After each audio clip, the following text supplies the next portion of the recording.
It was December of 1915 on Hokkaido, Japan's northernmost island. The first snow of winter was starting to stick to the ground, and the rural village of Sankebetsu was ready to tuck in and survive another cold season.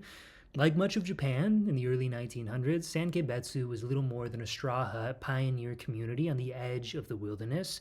Aside from a nearby port town they relied on for fresh fish during the summer, they were essentially cut off from the outside world, and during winter, that isolation got even more extreme. Because Sankebetsu was in a tiny river valley in the subarctic zone of Japan, every winter snow would get so deep that it became nearly impossible to leave home. And if that wasn't challenging enough in the early 1900s, it is so cold on Hokkaido that the ocean freezes over with sea ice, so travel by ship was impossible. That meant the only thing villagers could do is hold up and survive the winter the best they could with the food they prepared during the warmer months. But while Sankebetsu was preparing to hole up for the winter, there was another creature far up in the mountains that was just crawling out of its cave. A creature that would soon become famous across Japan and the rest of Asia for its bloodlust. That creature was an 8-foot tall, 750-pound Ussuri brown bear. Closely related to the Kodiak brown bears of Alaska, the Ussuri brown bear is a slightly smaller relative that, just like most bears, hibernates through the winter. But something about this bear was different. It wasn't just bigger than the average bear. This bear was more aggressive, and instead of hibernating like most bears were starting to do in December, this bear followed its nose to the village of Sankebetsu looking for food. And when it tore through the wall of its first wooden hut, that's exactly what it found: a mother and 2 defenseless children.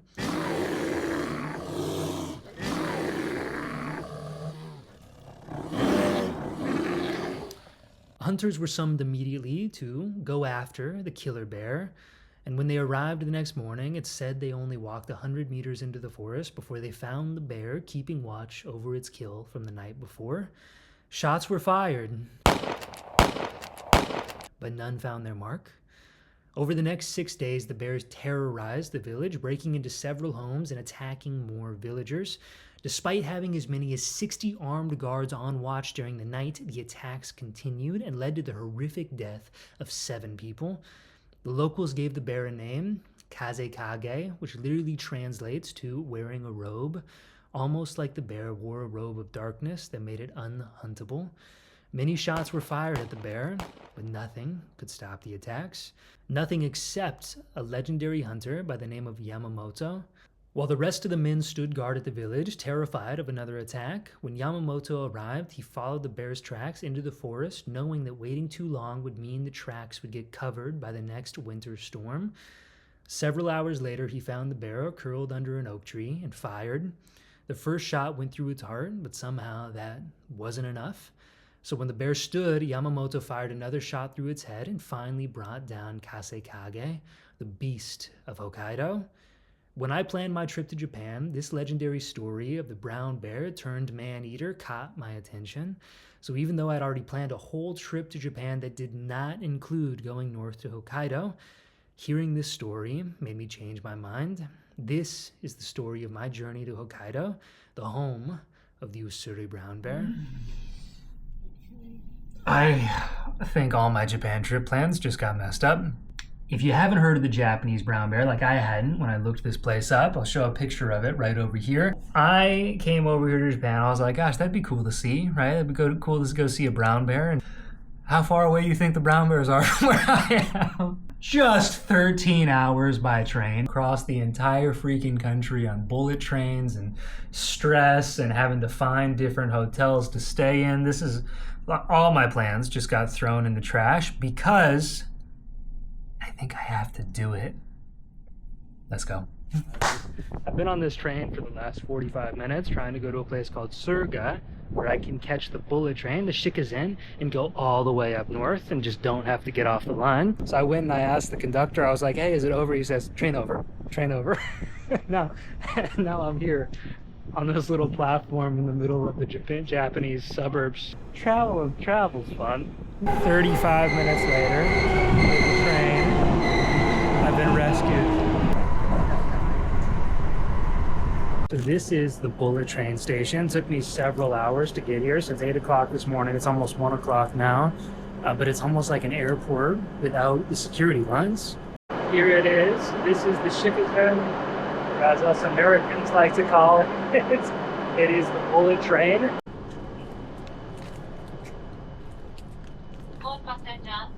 This thing is an airplane with more space. Going through a tunnel right now, and it feels like a speed tube out of Mario Kart.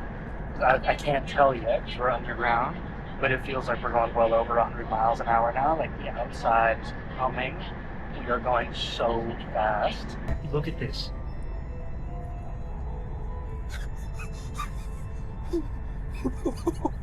I just got off the train station right over here, as you can see, and just couldn't do enough of the train anymore. I couldn't do the train anymore. So I found this little hotel called the Plaza Hotel. Had to walk around to like 3 hotels. Got a room here for like $40, little tiny thing. That's all I need for tonight. Now I'm gonna just go find a little bit of dinner and then hopefully keep cruising towards the brown bears. Fried rice.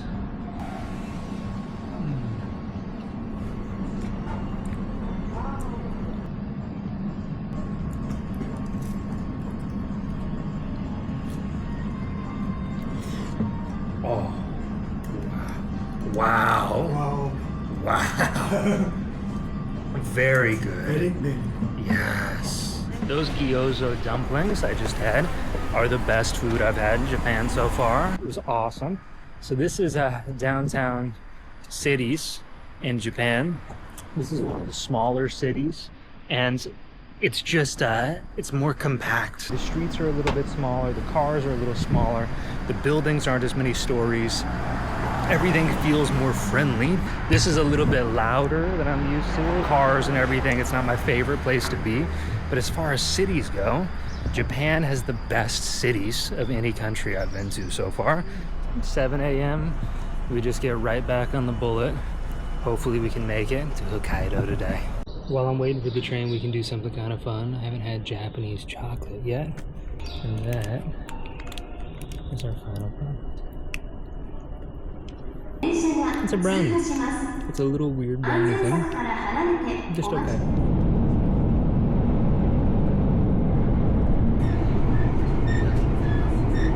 This is getting to be too much for me, man. I rode the train all day yesterday. Just rode it for about 3 hours this morning on a reserved only train, so I couldn't find a seat, and it doesn't seem like there's a train with a seat that I can get on, so I need to figure out how to reserve a train. But so anyways, I needed a break, so I get off, and every place I go to, it's just bigger and there's more people, and it's oh, I need some food to rest because I'm not doing good here. This is so crazy, man.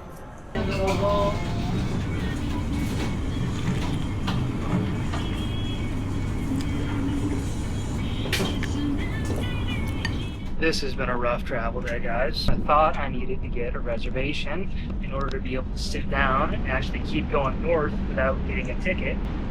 Nope. I bought a brand new ticket for another $80. Didn't need it. Spent that money, so that was wasted. And then I spent that whole hour and a half there in Sendai. Oh, now I'm on the wrong train. It had to happen eventually, I guess. This is not a fun day to travel, guys.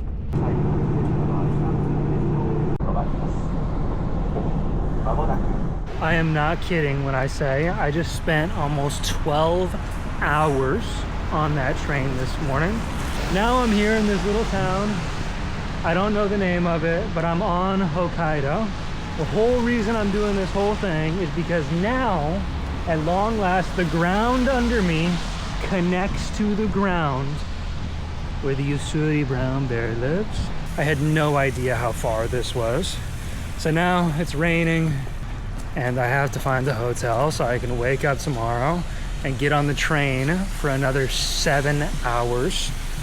I walked around looking for hotels for a while, but if you come over here, you'll notice there's a rainstorm that's happening outside right now.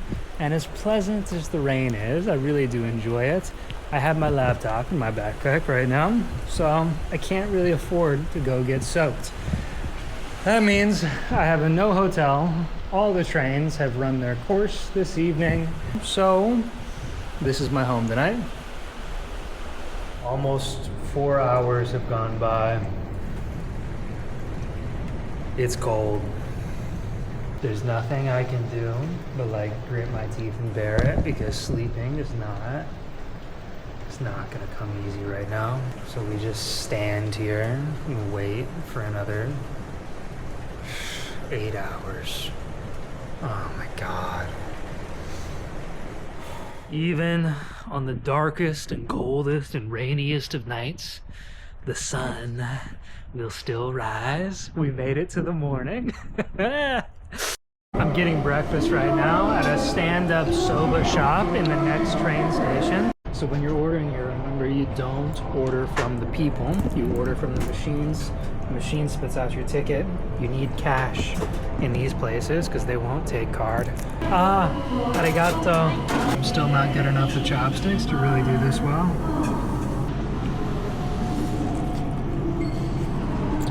Oh my gosh, I needed food.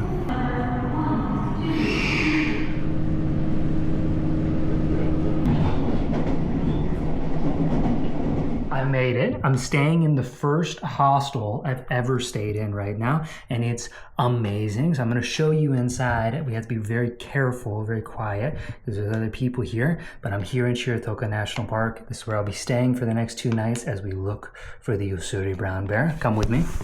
This is first time I've ever stayed in the hostel. I didn't know what to expect. I'm so surprised. So you have 2 gates, like one coded door here, a second coded door here. Now the code, you just type in the code and come in here. You can see every bed is a pod. I'm number 12 tonight. So we open this up. And this is my room tonight. This little tiny bed. And look at what it comes with. Like for 2 nights, it was like $70. So it was like $35 a night. Okay. It comes with its own outlet. I have my own light I can turn on and off. And I have my own lock box where I can lock this up with my wallet or whatever else I want. And this is my whole room, Wi-Fi access. And that's not even the best part. Let me show you what's next. This Shiretoko Village Hostel is an onsen, or in other words, it's a hot spring hotel. And I get to go hang out in the hot spring now. I don't know what to expect, what hot springs are like in Japan, but here we go.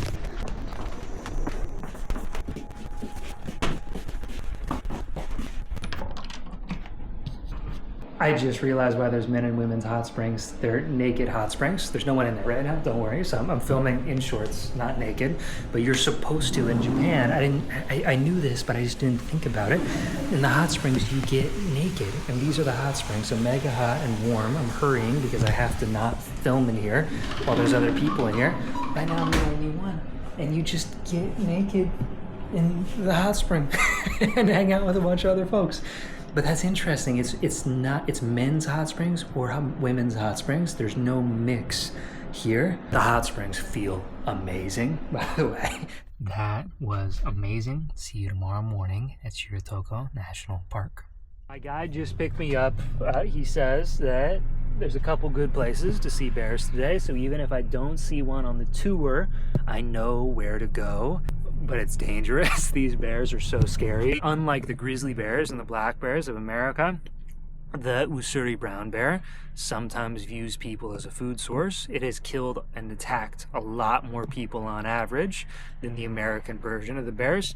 Part of me wants to believe that's just because a lot of Japanese people live in the cities, come out here, don't know how to interact with wildlife, so they just walk right up to a bear and get attacked. But I also have to realize this is a totally different animal than the grizzly bears that I'm used to back home. And I'm going to be very, very cautious when getting in the bear zone today. But this is it. This is our opportunity. And I got to take full advantage of it.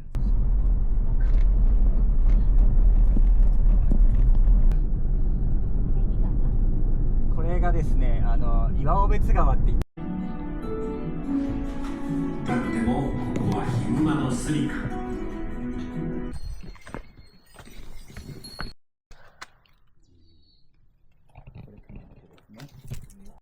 ditched my guide.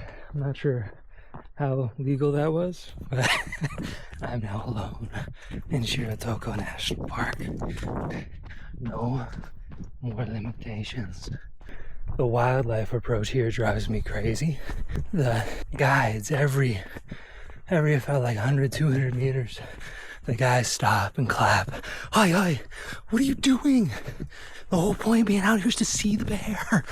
And they're trying to protect the safety of the visitors so much that it ruins a little bit of the experience for me. I really thought when I was coming here that I was going to be dealing with a much different, more dangerous animal. It doesn't seem like that's the case. Instead, it seems like you're dealing with a very uneducated public who has never spent time in wild areas, come to places like this, and they think everything's a teddy bear. So they want to go out there and pet all of them, which is why the guides try to rear people back in. It's not the guided tour for me. Oh my gosh, look at this place.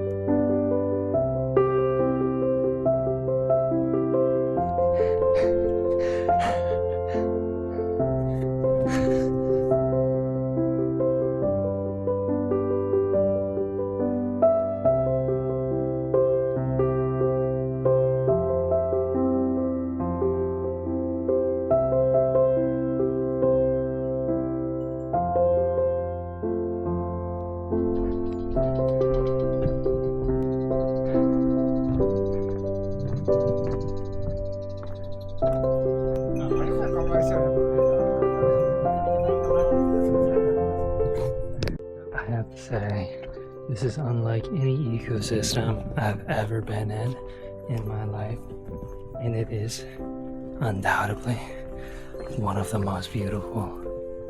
To show you just how different this environment is, here, this grass is over my head tall, and this is what the whole forest looks like. Between every tree, stuff like this.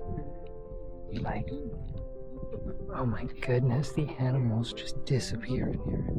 This is so crazy. I've never seen any plant take up this role in the ecosystem. 7 foot, 6 foot deep grass stretching across the ecosystem.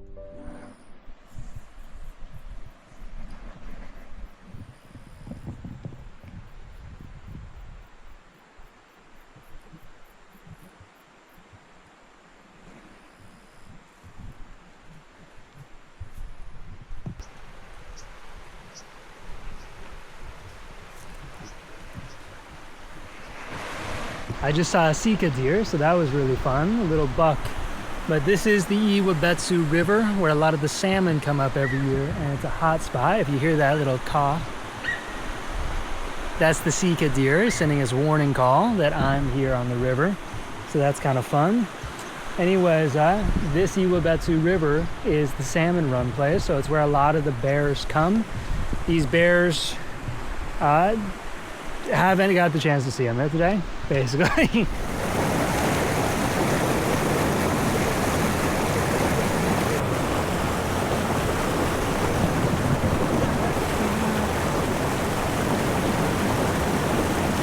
You are gorgeous, dude. Look at how big that deer is. I just walked up this river a little ways. Got stopped by a car full of park rangers who handed me this. Things you must not do around brown bears. Well, number one, staying in one place and waiting for a brown bear is called ambushing. Chasing or stalking brown bears. They said because I have a camera and I'm walking around, I am stalking brown bears. So I have to leave. Now, a lot of people might look at the huge journey I've taken to be here and think, gosh, you didn't get to see a brown bear. That sucks. And yes, it is sad not to have to get to see a brown bear. But on the other hand, what a journey it's been to get here. And I always say that when I travel, some of the best travel experiences you'll ever have aren't the ones that go perfectly. They're the ones where not everything goes according to plan, and it took me so long to get here, but as a result, I got to see more of Japan than the average tourist will ever get to see, and it's been amazing. And I'd highly recommend this. Shiretoko National Park is one of the most beautiful national parks I've ever been to in the United States or any other country. It is spectacular. So even though I am leaving this national park without seeing a bear, I've learned the lesson that sometimes it's good to be stubborn, because you'll still make it to some of the coolest places on the planet, like right here in Shiretoko. And the trip isn't over. In a few days, I'm going to be down south looking for another animal that only lives in Japan, an animal that is world famous. And this one, I can guarantee we'll get to see